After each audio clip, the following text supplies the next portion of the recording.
യുദ്ധങ്ങൾക്കൊടുവിൽ ജനിച്ചു വീണ നാടും വീടും വിട്ട് ഓടിപ്പോകേണ്ടി വന്ന എത്രയോ ജനതകളുണ്ട് ഈ ലോകത്ത്. ഒരു സമൂഹം എന്ന നിലയിൽ ഈ ശിക്ഷ ഏറ്റവും കൂടുതൽ തവണ ഏറ്റുവാങ്ങിയവരാണ് മുസ്ലിങ്ങൾ. എന്നിട്ടും അസർബൈജാനിൽ നിന്നും അർമീനക്കാരെ അവർ അട്ടിപ്പായിച്ചു. കാണാം ഈ ലക്കം ജേർണിസ്റ്റിൽ.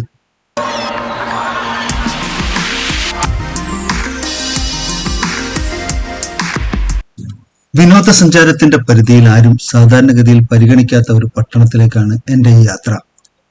അസർബൈജാന്റെ തലസ്ഥാന നഗരിയായ ബാക്കുവിൽ നിന്ന് 390 കിലോമീറ്റർ അകലെയുള്ള കാൻകേണ്ടി എന്ന ആളില്ല നഗരം. അർമേനിയക്കാർ കാൻകേണ്ടിയെ വിളിക്കുന്നത് സ്റ്റഫാന കാർട്ട് എന്നാണ്.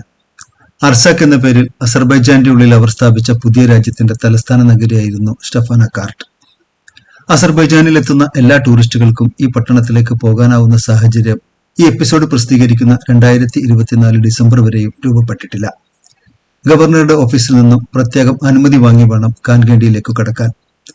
അർസാക്ക് രാജ്യം നിലനിന്ന കാലത്ത് ഈ റോഡുകളിലൂടെ ഇപ്പോഴത്തേതുപോലെ അസർബൈജാനികൾക്ക് യാത്ര ചെയ്യാനാവുന്ന സാഹചര്യവും ഉണ്ടായിരുന്നില്ല. അവർ ഒഴിഞ്ഞുപോയതിനു ശേഷം പോലും വഴിയിൽ 3 പാസ്പോർട്ട് പരിശോധന നടക്കുന്നുണ്ട്.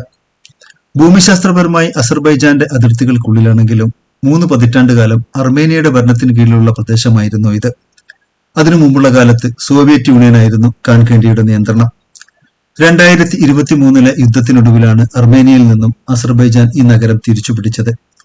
കഴിഞ്ഞ 3 പതിറ്റാണ്ടിലേറെ ഇരു രാജ്യങ്ങൾക്കുമിടയിൽ നിലനിന്ന അസ്വസ്ഥതകളുടെ മൂലകാരണമായിരുന്ന ഈ അധിനിവേശം അവസാനിച്ചുവെങ്കിലും മേഖലയിലെ സംഘർഷാവസ്ഥ പൂർണ്ണമായും ഇല്ലാതായെന്ന് പറയാനായിട്ടില്ല. നഗർണ കാരാബാഖ്